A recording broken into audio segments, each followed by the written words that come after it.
पूर्व विधायक के आरोप पर पलटवार, झूठे फट्टे लगाने वाला विधायक नहीं सुजानपुर विधायक कैप्टन रंजीत राणा।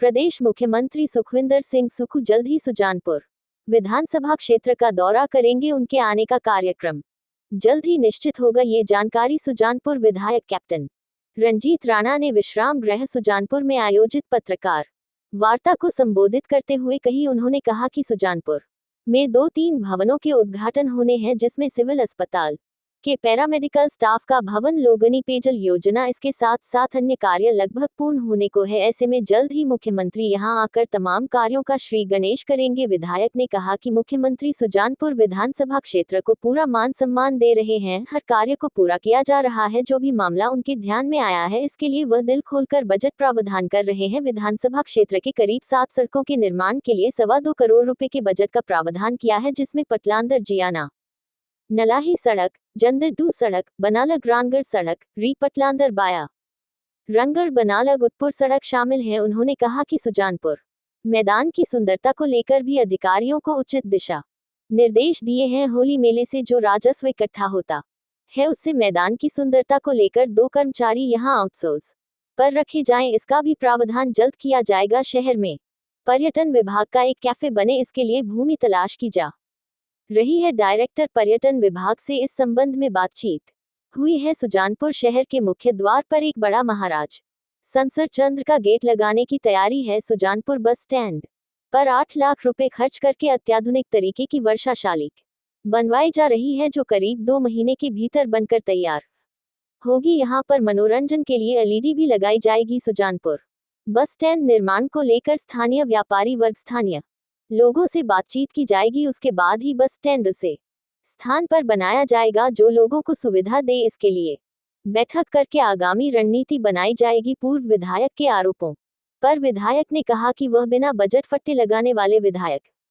नहीं है, वह बजट प्रावधान करने के बाद ही शिलान्यास प्रक्रिया को पूरा करते हैं। ईमानदारी के साथ कार्य हो, ऐसे ही निर्देश उन्होंने तमाम विभाग की उच्च अधिकारियों और ठेकेदारों को दिए हैं। कार्य कोताही में किसी को भी बख्शा नहीं जाएगा। इस बार बिजली और पानी की समस्या इलाके के लोगों को झेलनी पड़ी है, लेकिन अगले वर्ष से बरसात के मौसम में भी बिजली और पानी की समस्या से लोगों को जूझना नहीं पड़ेगा। उन्होंने कहा कि उन्हें 1.5 वर्ष का कार्यकाल मिला है, लेकिन उनकी योजनाएं और विजन आगामी 10 वर्षों का है, ताकि लोगों को बिजली पानी निरंतर मिलता रहे। सुजानपुर विद्युत सब डिवीजन का विस्तार किया जाएगा। इसके साथ साथ पानी की समस्या क्यों है, इसको लेकर मौसम साफ होते ही पूरी विधानसभा क्षेत्र में पानी के टैंक जहां बने हैं, वहां का निरीक्षण किया जाएगा। अगर मशीनरी पुरानी है तो उसे बदल दिया जाएगा। जहां जरूरत है वहां बड़े पानी के टैंकों का निर्माण होगा। उन्होंने कहा कि विधायक प्योरिटी पर उन्होंने कोट और उदपुर के पानी की स्कीम खोलने को लेकर प्रस्ताव डाल दिया है। सुजानपुर प्राकृतिक नोन का चैनलाइजेशन होगा, लोगों का पानी पीने को मिले, यहाँ पर पार्किंग की सुविधा हो, इसको लेकर कार्य किया जाएगा। पूर्व विधायक राजेंद्र राणा के आरोपों पर विधायक ने कहा कि ट्रांसफर माफिया उनके कार्यकाल में सक्रिय होता था। यहां पर विधानसभा क्षेत्र के कर्मचारी अधिकारी सेवाएं दे, ऐसा प्रावधान किया जा रहा है।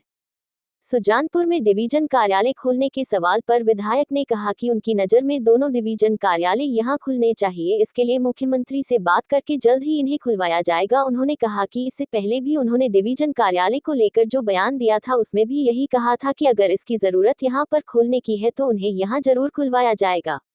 विधायक ने कहा कि सुजानपुर में पत्रकारों के लिए पत्रकार भवन का प्रावधान किया जाएगा। मुख्यमंत्री से बातचीत करके एपीआरओ की पोस्ट यहां पर तैनात की जाएगी। सुजानपुर से गौरव जैन की रिपोर्ट। जो मेरी एमएलए प्रोटी में बनने थी, 2 स्कीमें पानी की और 2 सड़क की, वो भी मैंने एक कोट वाली साइड में डाली है और एक ऊपर वाली साइड में। मैं आपको एक चीज़ जरूर बताना चाहता हूँ, चाहे मैं 3.5 वर्ष के लिए चुना गया हूँ विधायक, लेकिन मेरा विज़न जो है वो अगले 10 साल के लिए है कि अगले 10 साल में इस विधानसभा क्षेत्र में कोई पानी की समस्या ना आए या बिजली की समस्या ना आए, क्योंकि हर गांव के बीच में हर साल 5 या 4 घर बढ़ते हैं। तो हमें काम जो आगे करवाना है, चाहे वो टैंक बनाना है, उसको इस हिसाब से बनाएंगे ताकि अगले 10 वर्ष तक अगर कोई भी उसमें 50 घर भी पड़ जाते हैं तो उस इलाके में टैंक बनाने की दोबारा जरूरत ना पड़े। पानी में एक समस्या और थी मोटरों की, कि कम पावर की मोटरें लगी हुई थी, क्योंकि जितनी भी पानी की स्कीमें हैं बलेव से लेके सुई तक वो सब सुजानपुर के एरिए में है, सुजानपुर विधानसभा क्षेत्र में आती हैं। और ये स्कीमें जो पानी की ये तकरीबन चाहे भुरंज है, NIT है, हमीरपुर है, वाह देवी है, धर्मपुर है, सारा पानी यहाँ से लिफ्ट होता है। तो जो नई स्कीमें बनी उसमें तो व्यवस्था तकरीबन थोड़ी ठीक रही, लेकिन जो हमारी पुरानी स्कीमें बनी हुई थी उसमें बड़ी लो लेवल की मतलब कम पावर की मोटरें लगी हुई थी। वो उस समय की लगाई हुई थी जिसमें हमारे पास 100 नलका था। अभी हमारा नलका एक बाहर भी लगा हुआ है, एक बाथरूम में भी लगा हुआ है, एक नलका हमारा किचन में लगा हुआ है। अभी वो स्ट्रेंथ जो थी वहाँ के 50 नलकों की जगह 150 नलके उस गाँव के बीच में हो गए, तो पानी की समस्या तो आएगी। इसमें मैंने एक चीज और अमेंड की है कि जैसे ही यहाँ पे धौलासिर का पानी बढ़ेगा कलाई की तरफ, बगेड़ा की तरफ, तो जो नई स्कीमें बनेगी उसमें मैंने IPH के जो चीफ साहब हैं, SC है, एक्शन है, उनसे बात करके उनको बता दिया है कि जो नई स्कीमें बनेगी वहाँ पे अल्टरनेटिव पोजीशन होगी। मतलब एक मोटर खराब हो जाती है तो उसकी जगह दूसरी मोटर उस पंप में लगेगी, ताकि एक खराब होगी उसको खोल करके ठीक करवाने गए हैं तो दूसरी मोटर से जो है पानी छोड़ा जाएगा, लेकिन पानी की समस्या गाँव वालों को नहीं आने दी जाएगी। मैंने पढ़ाई यहीं की है, इसलिए सबसे पहले मैंने रेन शेल्टर देखा बस स्टैंड के ऊपर, उसकी वो हालत खराब है। पिछले 10-15 साल से वो किसी को दिखाई नहीं दे रहा, मेरे को 10 दिन में दिखाई दे दिया वो। और मैंने 8 लाख रुपया उसके लिए मंजूर करवा करके कमेटी के बीच में आ गया है। आपके सामने वो टेंडर लग करके कम से कम 2 महीने के बीच में बढ़िया तैयार कर दिया जाएगा, जिसमें जब हम बनाने लगेंगे तो आपको भी बुलाएंगे, पत्रकार मित्रों को भी वहाँ पे। अगर आपका भी कोई सुझाव होगा उसको और मॉडिफिकेशन करने का तो आपका सुझाव भी दिया जाएगा। लेकिन वो शहर का एक दिल है, सेंटर है, जहाँ पे हर आदमी आके रुकता है, चाहे वो गाँव का है चाहे वो शहर का है। पोखराड़ और लोखर गाँव है जो तकरीबन 2.5 किलोमीटर की दूरी है उनकी, और वो बेचारे पैदल आते हैं, पैदल जाते हैं, और उनको गैस का सिलेंडर ले जाना भी बहुत मुश्किल है। उसके लिए भी मैंने 35 लाख रुपए जो है मंजूर करवा दिए हैं, और जल्दी ही उसका टेंडर लग जाएगा और उस सड़क का काम भी जो है जल्दी शुरू हो जाएगा।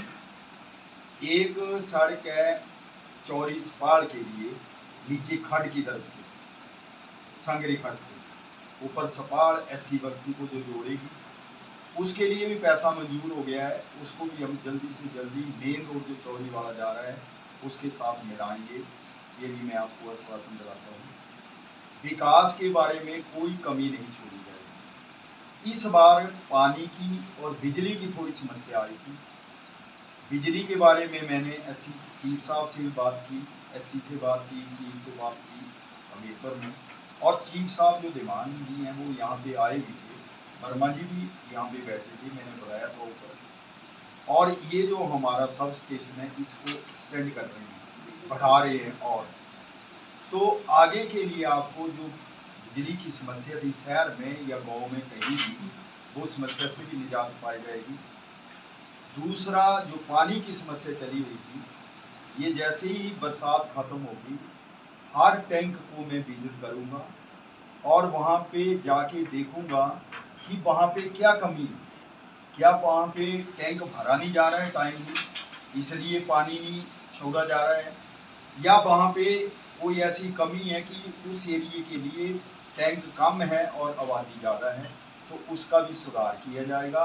अगली बार के लिए मैं आपको यकीन दिलाता हूँ कि अगली गर्मियों में जो हाय तौबा इस बार पानी की पड़ेगी वो भी नहीं पड़ेगी। रंगड़ में एक नेचुरल स्कीम है आगे, उसके लिए मैंने चीफ साहब के साथ बात करके वो रंगड़ की स्कीम जो है वो दोबारा चलेगी आगे जाके, नाले के बीच में है, जबीरी खड़ के ऊपर बिल्कुल नाले में, जिसका पानी ही पहले पटनांदर, चमैना, कनेर, टीरा सबके लिए सप्लाई होती थी, लेकिन अभी वो बंद पड़ी थी पिछले 3-4 साल से, जब से वहाँ पे लाशा गिरा था तो वहाँ आने जाने के लिए रास्ता नहीं।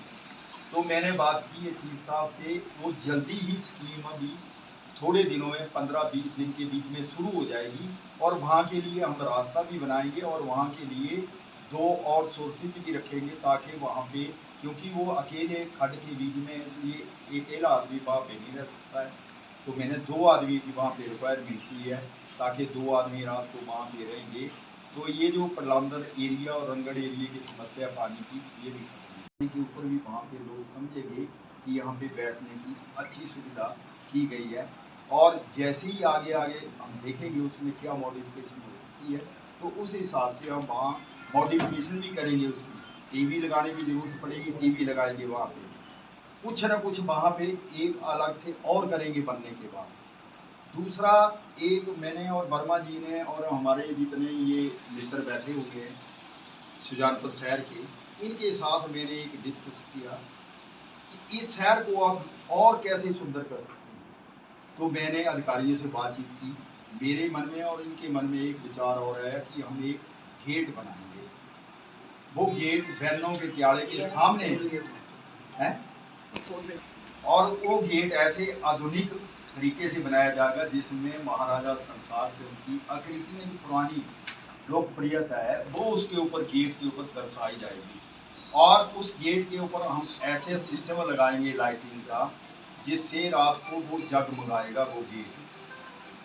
तो उसके लिए भी हम कार्रवाई करने वाले हैं, और हमारा उसमें भी आग्रह है अधिकारियों से कि इसको इतनी स्पीड से चलाया जाए कि ये होलियों के टाइम पर जब मुख्यमंत्री जी यहाँ पे आए तो उसका उद्घाटन वो खुद करें।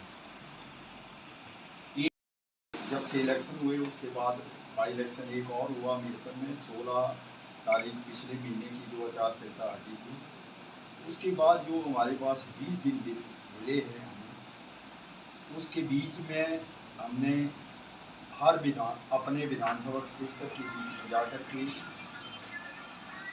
चाहे वो सड़क की समस्या थी, चाहे हॉस्पिटल के डॉक्टरों की समस्या थी, चाहे कॉलेज में एमए की क्लासेस शुरू होनी थी उसकी समस्या थी, चाहे जो काम रुक गए थे उनकी समस्या थी, या कई काम ऐसे ही स्टार्ट कर दिए गए थे जिनमें बजट ही कोई नहीं, वो काम थे। उन सब के बारे में मैंने पहले यहाँ पे अपने कार्यकर्ताओं के साथ बातचीत की, और उस बातचीत के एजेंडे को मैंने शिमला में जाके मुख्यमंत्री के समक्ष भी रखा, और उनके समक्ष रखने के बाद उन्होंने मुझे जो रिस्पॉन्स दिया, और मेरे हक में जो थे वो सारे के सारे काम जो थे सुजानपुर वाले, और उसमें 7 सड़कें भी शामिल हैं जो कि अभी बनना शुरू होगी थी। उसके लिए कम से कम 2 करोड़ 25 लाख रुपए जो मैंने मंजूर कराए हैं। छोटी छोटी सड़कें हैं, जैसे मैं ऐसे आपको मिसाल दे देता हूँ, एक सड़क ये पटलादर में है जियाना, उसके लिए मैंने 25 लाख रुपए वहाँ से मंजूर करवा दिए, क्योंकि मैं वहाँ बैठने गया था। तो मेरे पास उन्होंने एक ही समस्या रखी कि यहाँ पे अगर कोई बीमार हो जाता है तो नीचे से सड़क पर ले जाने के लिए बड़ी प्रॉब्लम आती है। और दूसरा रोड था नलाई वाला, उसको भी मैंने डाल दिया है। ये मेरे को किसी ने बताया नहीं, ये मुझे पहले ही मालूम था कि यहाँ पे जगह पे सड़कें नहीं हैं। उसके बाद मैंने जंगलूवाड़ी धार पे रोपड़ी के लिए, जहाँ पे 2 किलोमीटर सड़क है नीचे खड्ड तक, उसका अभी 15-20 दिन के बीच में काम शुरू हो जाएगा, और वो लिंक रोड जो है ऊपर के साथ मिलेगा। और बनारग से रंगड़ के लिए भी एक सड़क निकल रही है, जिससे वैली खड्ड में जो पुल पड़ेगा और वो टपरे के साथ आकर के रंगड़ में उस सड़क जुड़ जाएगी। इसका फायदा क्या होगा, कल को कोई हमीरपुर से आने वाला आदमी है, वो री से होके सीधा परलांदर से रंगड़, और रंगड़ से बनारग, और बनारग से उठ पर निकल सकता है बीच में से जाके। उसको 20-25 किलोमीटर का जो चक्कर काटना पड़ता था, चाहे सुजानपुर से आके, चाहे वाया टोनी देवी, वो खत्म हो जाएगा। दुख तो उनको है जो उस इलेक्शन के बीच में शामिल थे, क्योंकि जब भी कोई काम करता है तो उसका अपना विजन होता है। जिसका जैसा विजन है उसने वैसे काम कर लिया, अगर उसका वैसे ही विजन था तो उसने वैसे काम कर दिया। लेकिन चलो हमारा बहुमत होने की वजह से ही नहीं बन सके, इसका तो मुझे खेद है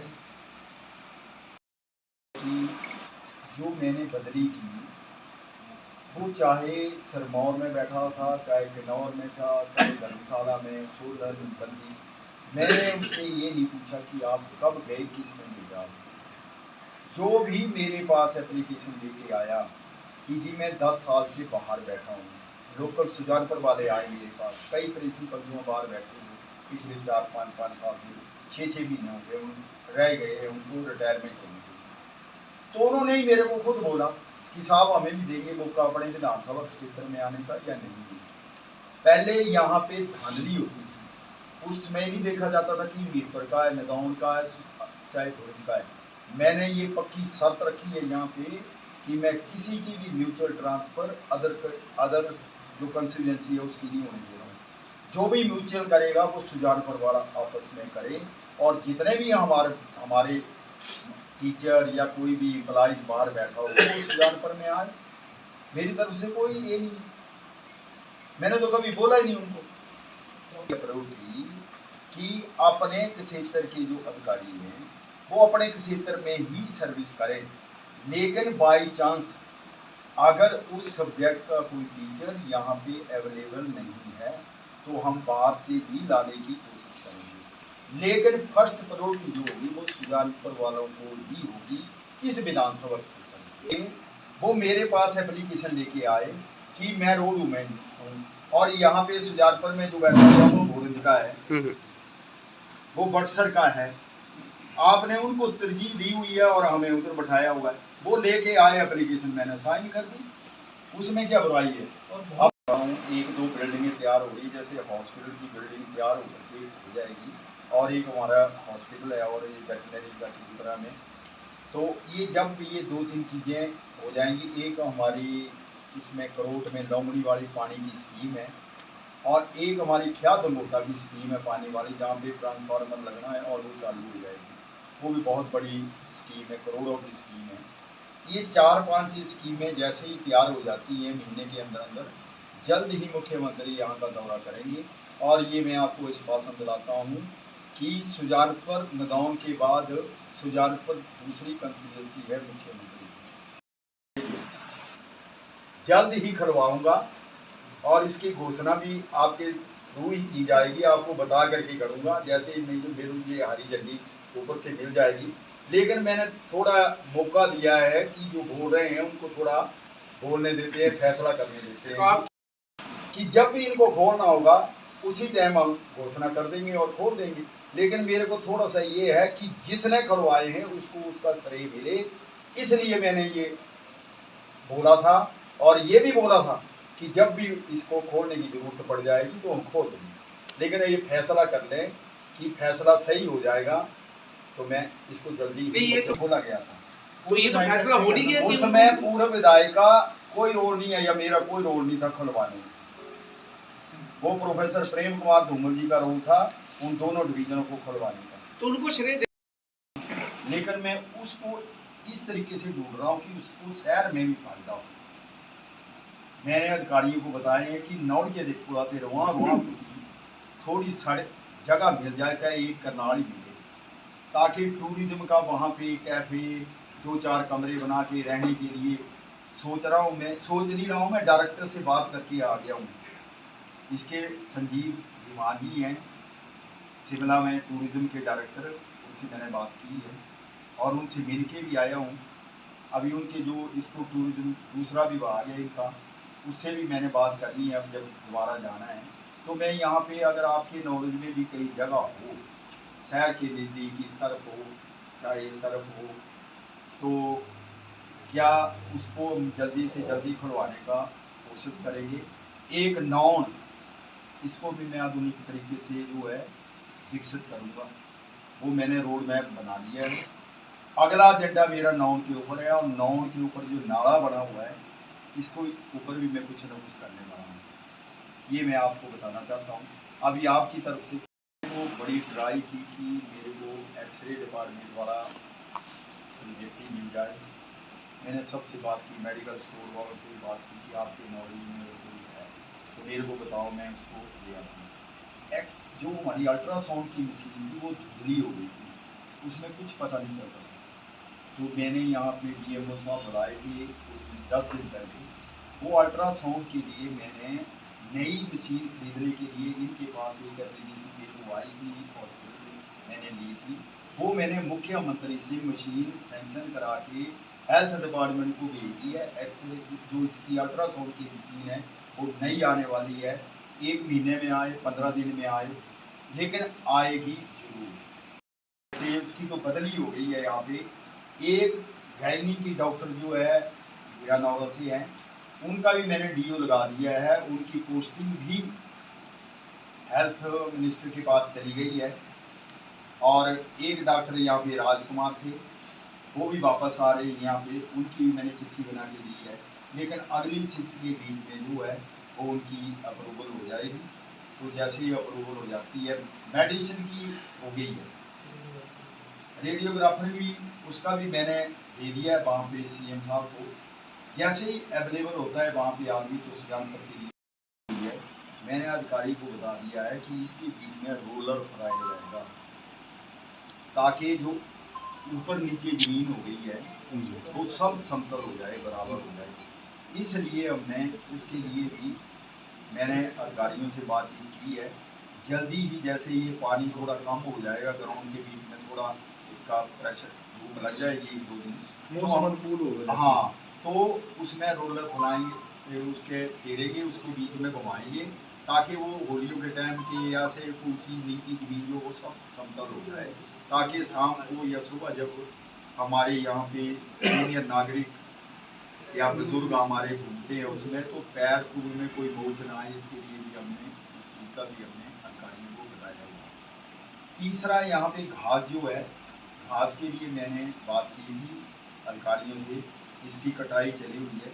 और मेरी कोशिश है आगे कि होली मेले से पहले हम DC से और सोर्सेज पर 2 आदमी ऐसे रखेंगे जो चारों तरफ पेड़ लगेंगे, उनकी भी रखवाली रखेंगे और साथ में जो घास है उसको मशीन के साथ काटेंगे भी। और उनकी जो तनख्वाह है वो और सोर्सेज के ऊपर DC से जो होलियों से इकट्ठा होता है पैसा, उससे हम दिलाएंगे। ये भी मैं आपको आश्वासन दिलाता हूँ। फट्टे लगाने वाला विधायक नहीं बनेगा। फट्टे तब लगाऊंगा जब काम पूरा हो जाएगा।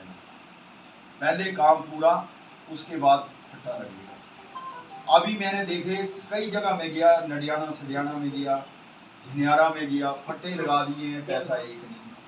अभी उस काम को करने कहाँ से करेंगे पूरा? क्योंकि मैंने तो जहाँ भी काम शुरू करना है पहले बजट, उसके बाद काम शुरू होगा। तो इसलिए सुजानपुर के विकास में कोई कमी नहीं छोड़ी जाएगी और ना ही मुख्यमंत्री के आशीर्वाद सुजानपुर के ऊपर पूरा है। यहाँ पे सारे काम होंगे आपके। 17-18 साल से इसी विधानसभा क्षेत्र के बीच में काम करता हूँ, तो ये मैं आपको आश्वासन देता हूँ, मेरा काम ईमानदारी के साथ होगा। हमने कोई भी ट्रांसफ़र की है यहाँ पे, मैंने अपने पास बुलाया है उस आदमी को और उसके सामने उसके साइन करके दिए। कोई आदमी ये नहीं बोल सकता है कि किसी से किसी ने पैसा लिया है। जो धांधली यहाँ पे पहले चलती थी वो कैप्टन के राज में नहीं चलेगी। ये भी मैं आपको आश्वासन दिलाता हूँ। इसका भी मैं आपको यकीन दिलाता हूँ कि जब तक मैं रहूँगा कोई बिचौलिया, कोई दलाल नहीं होगा इन कामों में। बाकी मेरी तो यही बातें थी। आपकी तरफ से